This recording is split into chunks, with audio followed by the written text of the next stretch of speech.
সোনারপুরে বিজেপির জেলা সভাপতির বাড়িতে হামলার অভিযোগ। যাদবপুর সাংগঠনিক জেলার বিজেপির সভাপতি মনোরঞ্জন জোদ্দারের বাড়িতে হামলা। কি হয়েছে জানবো, কথা বলবো আমাদের প্রতিনিধি রঞ্জিত হালদারের সঙ্গে। রঞ্জিত, কি অভিযোগ? দেখো সুপর্ণা, যেটা অভিযোগ যে একেবারে মাঝরাতে ঘুমন্ত অবস্থায় পাথর ছোড়া হয় এই বিজেপি জেলা সভাপতির বাড়িতে। একাধিক পাথর ছোড়া হয়, প্রায় 10টি পাথর ছোড়া হয়েছে এমনটাই জানা যাচ্ছে। এবং সেই পাথর গিয়ে একেবারে দোতলা যে ঘর রয়েছে সেই ঘরের জানালা হয়ে কিন্তু বেডরুমের ভিতরেও চলে যায়। ঘটনাটি কিন্তু একেবারে মাঝরাতে ঘুমন্ত অবস্থায় এই ঘটনা ঘটে। ঘটনার পর থেকে কিন্তু যথেষ্ট আতঙ্কিত হয়ে রয়েছে এই পরিবার। ইতিমধ্যেই সোনারপুর থানায় অভিযোগ দায়ের করা হয়েছে। পুলিশ ঘটনার তদন্ত শুরু করেছে। যে পাথর ছোড়া হয়েছিল সেই পাথরও উদ্ধার করা হয়েছে। মনোরঞ্জন জোদ্দার যেটা অভিযোগ করছে যে এই ঘটনা রাতের দুষ্কৃতীরা করেছে, তবে কে বা কারা করেছে, রাজনৈতিক কোনো অভিযোগ আছে কিনা সেই বিষয়ে কিন্তু কোনো রকম অভিযোগ না করলেও তৃণমূলের পক্ষ থেকে যেটা অভিযোগ করা হচ্ছে যে বিজেপির একটা অন্তর্দ্বন্দ্ব চলছে সভাপতি গঠন নিয়ে। বিজেপির লোকজনেই এই ঘটনা ঘটাতে পারে এমনটাই কিন্তু জানানো হচ্ছে তৃণমূলের পক্ষ থেকে। সুপর্ণা, ধন্যবাদ রঞ্জিত। আপনাদের শোনাবো বিজেপির সভাপতি মনোরঞ্জন জোদ্দার ঠিক কি অভিযোগ করছেন। রেল লাইনের বড় বড় পাথর একেবারে বাছাই করে নিয়ে আসা দেখে বোঝা যাচ্ছে, সেটা এনে ছোঁড়া হয়েছে আমার বাড়ির উপরে।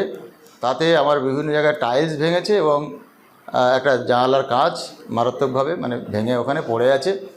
ওই ঘরে আমার ছেলে সাধারণত থাকে, তো সেই ঘরের ভিতরে সম্পূর্ণ জায়গাতে ওই কাঁচ ছড়িয়ে পড়ে আছে।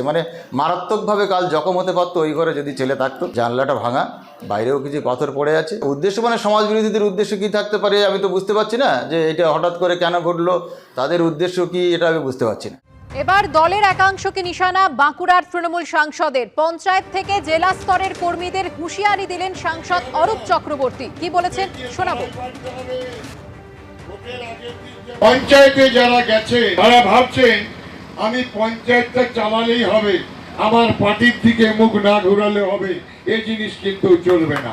আপনার স্বামীকে দিয়ে যদি ভাবেন আমি ঠিকাদারিগুলোকে নিয়ে আমি করে নেব, আমরা তাকে বেশি দিন প্রধান হিসাবে রাখতে পারবো না। পঞ্চায়েত সমিতিতে যারা আছেন তারা যদি দলীয় কাজে নিয়োজিত না হন, তারা যদি বুথ কর্মীর সঙ্গে সঙ্গ না দেন, তাদেরও কিন্তু বেশি দিন থাকার অধিকার থাকবে না। এটা পরিষ্কার ভাষায় শুনে রাখুন। এতদিন হেলা ফেলা যা চলেছে, এখন কিন্তু তা চলতে দেওয়া যাবে না। যেসব অঞ্চল সভাপতিরা এসেছেন, যদি কাজটা করতে পারেন করুন, আর যদি ঢিলেমি করেন ছেড়ে দিন। আমি নতুন অঞ্চল সভাপতি নিয়োগ করে দেবো। আপনারা শুনলেন, এবার দলেরই একাংশকে নিশানা করলেন বাঁকুড়ার তৃণমূল সাংসদ অরূপ চক্রবর্তী। পঞ্চায়েত থেকে জেলা স্তরের কর্মীদের উদ্দেশ্যে কার্যত হুঁশিয়ারি দিলেন তৃণমূল নেতা। তিনি বলেন, পঞ্চায়েতে যারা গেছেন তারা ভাবছেন আমি পঞ্চায়েতটা চালালেই হবে, আমার দলের দিকে মুখ না ঘোরালেও হবে। এই জিনিস কিন্তু চলবে না।